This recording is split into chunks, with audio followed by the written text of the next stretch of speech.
Terang saya sangat kaget karena hari ini saya ada janji sama dia untuk ketemu karena dia main di film saya Gatot Kaca. Jadi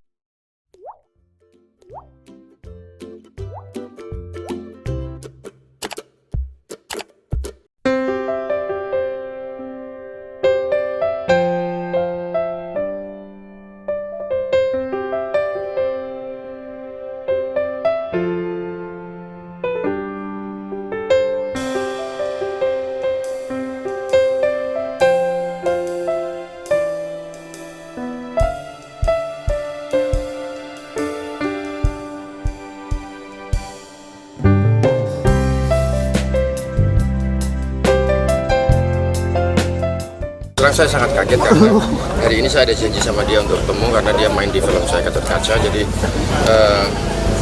dia salah satu pemain utamanya dan